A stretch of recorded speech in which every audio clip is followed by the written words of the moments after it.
সবাইকে শুভেচ্ছা। আজ আমাদের তৃতীয় ক্লাস। আমাদের যে মেডিসিনের পরে আলোচনা হচ্ছে নেট্রাম মিউরেটিকাম। আমরা গত দুটো ক্লাস সহ আজ এই পর্যন্ত আমরা মোটামুটি একটা ধারণা নেবার চেষ্টা করেছি যে নেট্রামিউর কী, এর কাজ কী, এর পরিচিতিটা কী। নেট্রামিউরকে আমরা বিভিন্ন অঙ্গিকে চিনব, তার মনটা কেমন, তার শারীরিক অবস্থাটা কেমন, তার ইচ্ছা অনিচ্ছা কী রয়েছে, এইগুলো। Natrum mur is not a medicine, don't consider it as a medicine, it's a person. এই নেট্রামিউরকে একজন পার্সন হিসাবে আমি নিলে তাকে জানতে পারবো, চিনতে পারবো, কী সে ভাবে, তার চিন্তাটা কী, তার মানসিকতাটা কেমন, সে as a person, that is পার্সোনালিটিটা কেমন। এটা আমরা একেবারে পার্সোনালিটি ডেভেলপ করে একেবারে ছোটোবেলা থেকেই। তো ছোটোবেলায় নেট্রামিউর কেমন ছিল, সে কী আচরণ করে সবার সঙ্গে, তার ট্রমাটা কী ছিল, ছোটোবেলায় সে কোন ধরনের পরিবেশে সে মানুষ হয়েছে, কেমন অবস্থা ছিল। আমাদের মেন্টাল স্টেটটা, আমাদের পার্সোনালিটিটা গড়ে ওঠে এই অবস্থা থেকে, এই পরিমণ্ডল থেকে। ছোটোবেলায়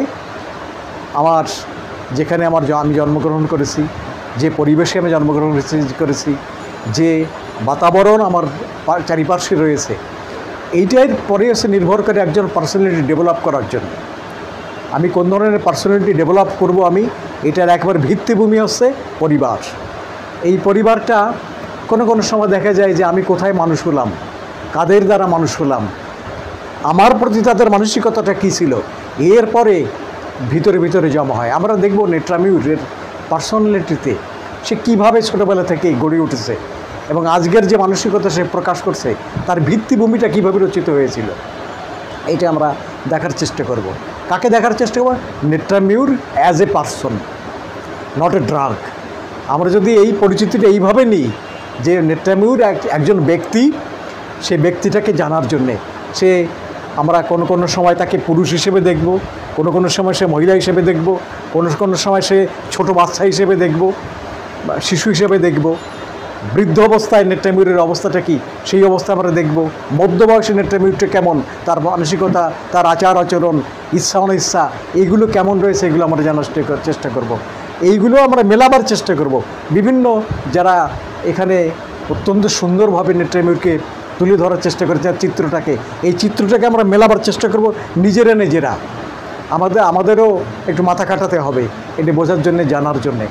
আজকে সুন্দরভাবে হান্নান ভাইও আমার আলোচনার আগের থেকেই উনি সুন্দর করে বুঝিয়েছেন তার কিনোটগুলো, সে কি পছন্দ করে, তার আবহাওয়ামণ্ডলে কিসের রিয়াক্ট করে, এটা আমরা অনেকাংশে জেনেছি। তার আচরণগুলো আমরা জানার চেষ্টা করেছি। আজকে আমরা এই যে দুটো ক্লাস আমরা আলোচনা করলাম, এটা এবিসিডি নলেজ অফ নেট্রামিউর, একটা প্রাথমিক ধারণা আমরা নিয়েছি। আজ আমরা we're going to study in-depth study of this medicine, this very medicine. গভীর অবস্থায় এটা জানার চেষ্টা করি। এই যদি আমরা বলি, অনেক সময় এটা বিরূপ অবস্থা সৃষ্টি হতে পারে মানসিকতা, কারণ আমাদের পূর্ববর্তী মানসিকতা যেমন রয়েছে তেমনভাবে বোঝার চেষ্টা করব। আমি যে আঙ্গিকে কথা বলছি এটা সম্পূর্ণভাবে ব্যক্তি দেবাশিস নির্ভর কোনো তথ্য নয়। এই বিষয়ের পরে যারা প্রথম শ্রেণীর বর্তমান সময়ের যারা বিষয়ে গণ্য স্বীকৃত হোমিওপ্যাথ, যারা এরা খুব বিজ্ঞ, অথেন্টিক তাদের সোর্সগুলো, তাদের কথাই আমি বলছি। নামগুলো যদি আপনারা মনে রাখার চেষ্টা করেন, তাদের বই সংগ্রহ করার চেষ্টা করেন। যেমন ফিলিপ এম বেইলি, তিনি সাইকোলজি অফ হোমিওপ্যাথিক সাইকোলজি, এই হোমিওপ্যাথিক সাইকোলজি বইয়ে তিনি প্রত্যেকটা ওষুধ আলোচনা করেছেন, প্রত্যেকটা ওষুধের তার চারিত্রিক বৈশিষ্ট্যগুলো তুলে ধরেছেন, যে তার অ্যাজ এ পার্সন সে কেমন। ফিলিপ এম বেইলি এই বইটা যদি আমরা, সবচেয়ে সুবিধা হতো কি যে আমাদের একটা দুর্বলতা রয়েছে ইংরেজির প্রতি, একটা কমন দুর্বলতা রয়েছে ইংরেজির প্রতি। আমরা একটা ভয়ে একটা দূরত্ব বজায় রেখে চলি ইংরেজি থেকে। কিন্তু এই বইটা যদি যারা অনুবাদক তার অনুবাদ করতেন আমাদের জন্যে, তাহলে আমরা প্রভূত উপকৃত হতাম। আমি বিশেষভাবে খুব অনুরোধ জানাবো, আমি ঠিক করেছি বই আমি সিলেক্ট করব যে এই বই দাদাকে আগেও জানিয়েছি হাসান ভাইকে, এসের টাঙ্গাইলের, যে উনি একজন উপযুক্ত ব্যক্তি আমি মনে করি। আর খুলনাতে আমাদের কামাল ভাই আছেন উপযুক্ত ব্যক্তি। এই দুইজনকে আমি মনে করি, কেন দুজনেই ভালো ইংরেজি জানেন। কামাল ভাই ইংরেজির অধ্যাপক, আর দাদার ইংরেজির প্রতি প্রচুর দখল রয়েছে। তিনি অত্যন্ত সফল অনুবাদক, ভালো অনুবাদক হচ্ছেন আমাদের টাঙ্গাইলের। হ্যাঁ, আমি অনুরোধ করব এই বইগুলো বিশেষ করে, এই যে বইয়ের নামগুলো আমি বললাম, তারা কে কোনভাবে নেট্রামিউরকে জানার চেষ্টা করেছেন, বোঝার চেষ্টা করেছেন, আমাদেরকে বুঝিয়েছেন, সেটা আমরা দেখি। Homeopathic psychology, Philip M Bailey, বইটার নাম আছে হোমিওপ্যাথিক সাইকোলজি। তিনি নেট্রামিউরের কিনোটটা করেছেন suppression of emotional pain, suppression of emotional pain, this is the keynote of natrum mur. এটা করেছেন suppression of emotional pain. Emotional পেইনটা হচ্ছে কি? আবেগীয় কষ্ট, যেমন ভালোবাসা, এটা আবেগ। তো এটা এই যদি কখনো কোনো অবস্থায় সেটা সাপ্রেসড হয়, চাপা পড়ে, আমি যদি চাপা পড়া মানে আমি পেলাম না, আমার কাঙ্ক্ষিত ব্যক্তিকে আমি পেলাম না, আমি বঞ্চিত হলাম, এই যে কষ্টটা, সেটা কিন্তু নেট্রামিউর ভিতরে রাখে। এটা সে ভিতরে পড়তে থাকে, জ্বলতে থাকে কষ্টে। অনেক সময় দেখা যায় সে কাঁদেই না, আর কান্নাটা থেকে উপশম দেয় বিদায় সে কাঁদার চেষ্টা করে, একা গিয়ে একা কাঁদার চেষ্টা করে, যে কাঁদলে তার একটু সুখ হয়, একটু শান্তি হয়, বুকের জ্বালাটা একটু জুড়ায়। কেন? বুকে এই চাপা কষ্টটার ভিতরে রয়েছে। এই ব্যাপারটাই এখানে suppression of emotional pain. Next হচ্ছে কিনোটস অফ জিভি, ভিতলগাছের কিনোটস। এতে তিনি নেট্রামিউরের একেবারে core or heart of the natrum mur তিনি বলেছেন কি? ফিয়ার অফ রিজেকশন, আর বলেছেন fear of being ridiculed, fear of rejection, fear of being ridiculed মানে হাস্যাস্পদ। আমি কারো কাছে খুব হাস্যাস্পদ না হয়ে উঠি, এই ভয়। আর হচ্ছে ফিয়ার অফ রিজেকশন, আমাকে ত্যাগ করুক, আমাকে ত্যাগ করবে এই ভয়। এটা হচ্ছে জর্জ ভিতলগাছ বলেছেন। এইটা ভয় যে আমাকে ত্যাগ করবে। আর হচ্ছে ফিয়ার অফ বিং রিডিকিউল্ড, এতে আমি সবার কাছে খুব হাস্যাস্পদ হব, কেউ হাসবে। আশ্চর্যের বিষয় হচ্ছে কোনো রেপার্টরিতে, আমার কাছে সংগ্রহীত কোনো রেপার্টরিতে, আমার কাছে ধরুন প্রায় 7টা রেপার্টরি রয়েছে, প্রথম শ্রেণীর 7টা রেপার্টরি আমার কাছে আছে। এই কোনো রেপার্টরিতে এই যে ফিয়ার অফ বিং রিডিকিউল্ড, এতে নেট্রামিউর নেই। অথচ ভিতলগাছ তার একেবারে অ্যাসেন্সকে এই যে কিনোট করেছেন নেট্রামিউরের, ফিয়ার অফ বিং রিডিকিউল্ড। তাহলে কত গুরুত্বপূর্ণ! This is the source. আপনি কোথায় পাবেন? এই যে কম্বাইন্ড যে আমরা পেয়েছি কিনোটস অফ ম্যাথমেটিকা, ওতে দেখবেন, যাদের আপনারা সংগ্রহ করেছেন বাসায় গিয়ে আজকেই দেখবেন এই রুব্রিকগুলো সেখানে রয়েছে, এটাই রয়েছে। তাহলে কত গুরুত্বপূর্ণ এই রুব্রিকটি। আমরা যদি ম্যাথমেটিকা থেকে, আজকে আমাদের রেপার্টরি কীভাবে হলো? ম্যাথমেটিক্স থেকে নিয়ে। আর রেপার্টরি হয়েছে কিসের থেকে? রুব্রিকগুলো পাচ্ছি অবজারভেশন থেকে।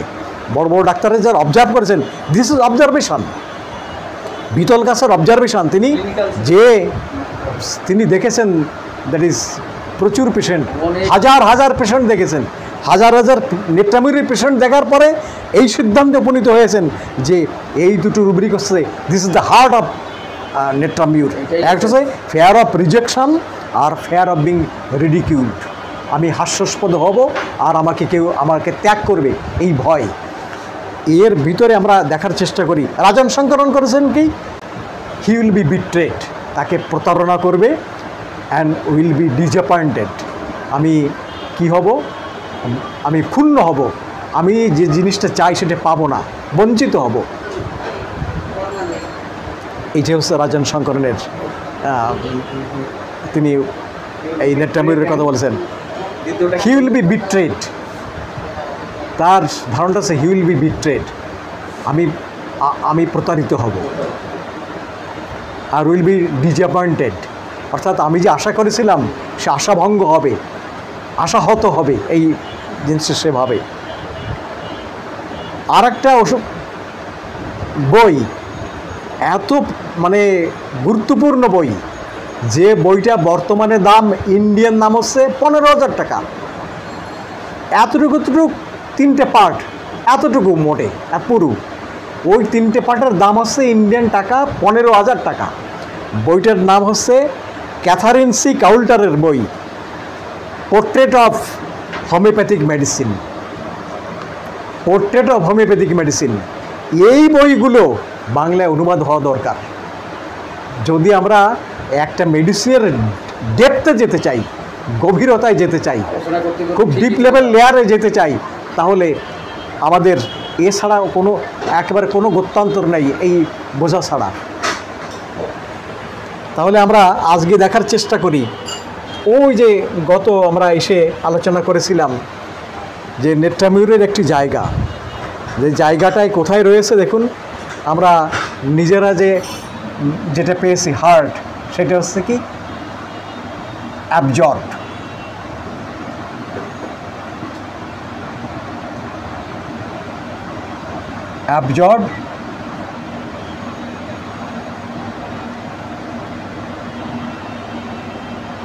buried in thought,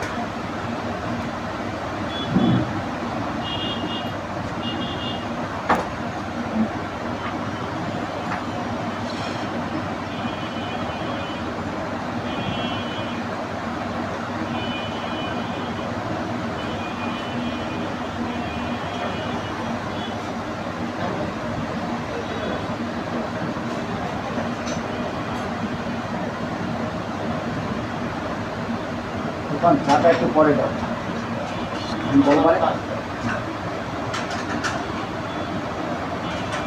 as to what would become of him,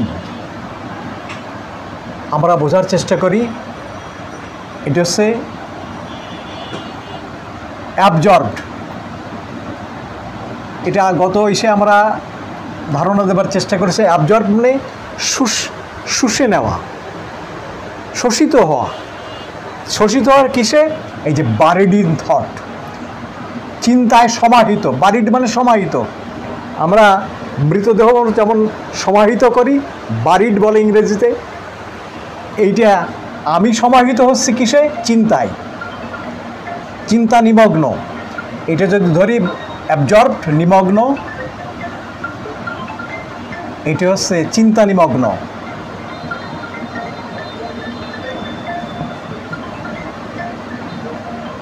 চিন্তায় নিমগ্ন, কি আমার কি হবে,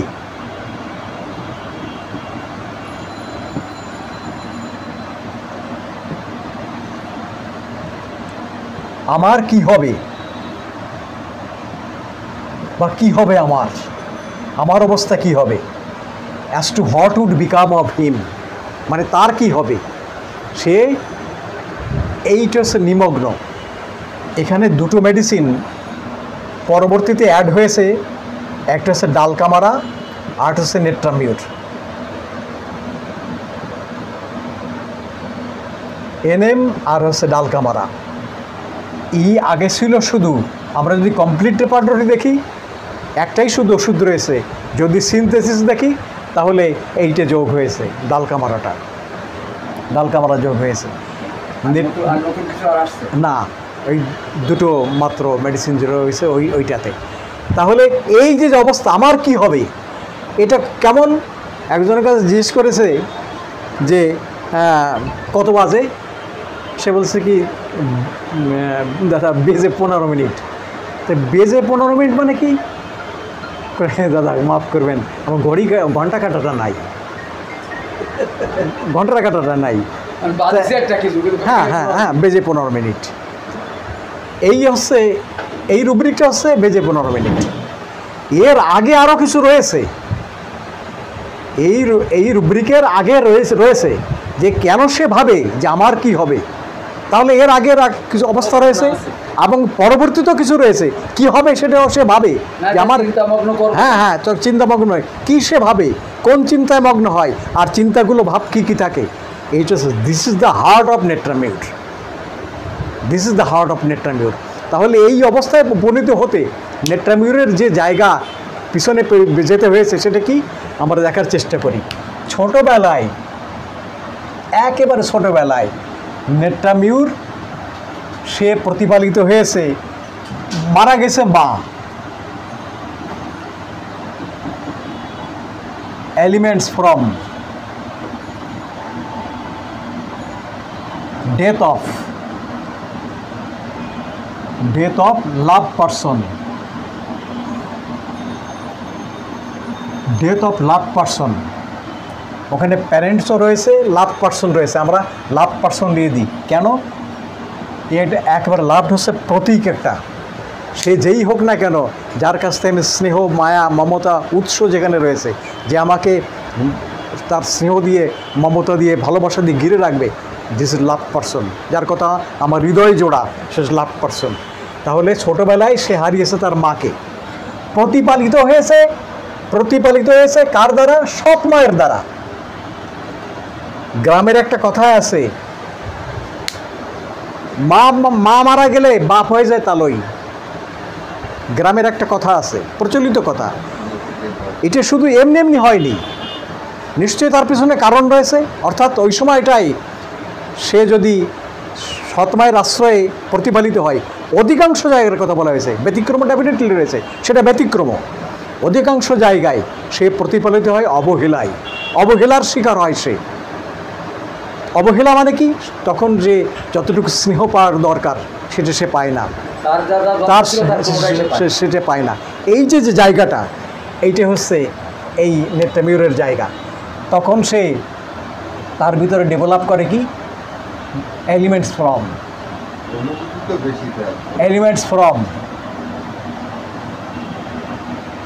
ডোমিনেশন,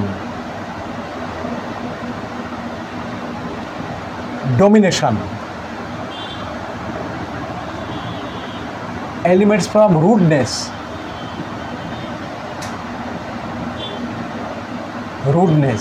এই যে ডোমিনেশন মানে তাকে ডোমিনেট করা, দমন করা মানে আমার ইচ্ছা হয়েছে আমি একটু খেলবো, এই খেলাটালা বাদ, এটি কর, থাল ধুতি বললাম দোষ নেই, থাল ধুতি বললাম তুই থাল দোষ নেই।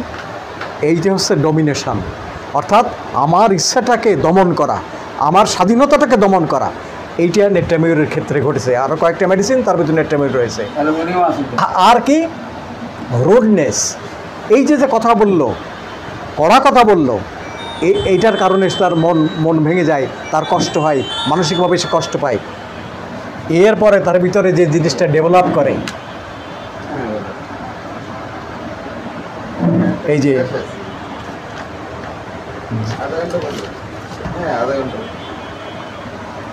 যে জিনিসটা ডেভেলপ করে, দেখেন রয়েছে কি?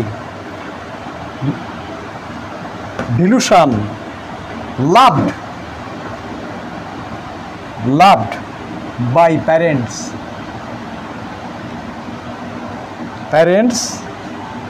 she is not।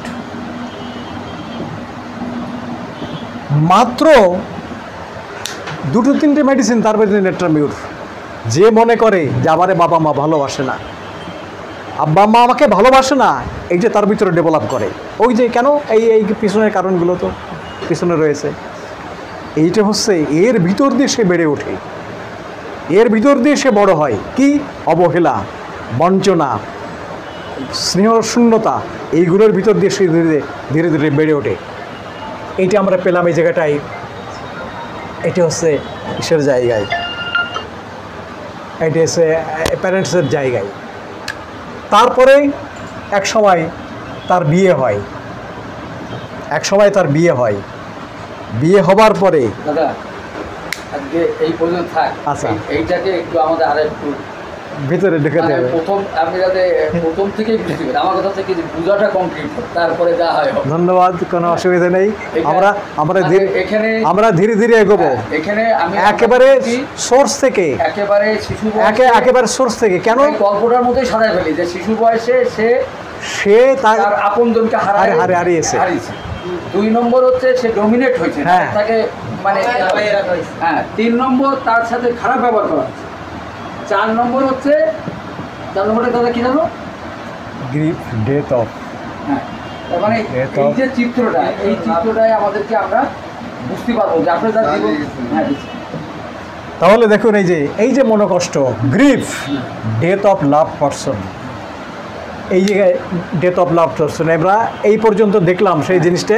কিন্তু এখানে আসতে তার ব্যাকগ্রাউন্ড হচ্ছে এই জায়গাটাই। এরপরে আমরা দেখবো এইটার পরে এই শিশু অবস্থার পরের থেকে কিন্তু যেটা আমরা আসবে আগামী ক্লাসে আমরা এটা পুরোটাই দেখার চেষ্টা করব।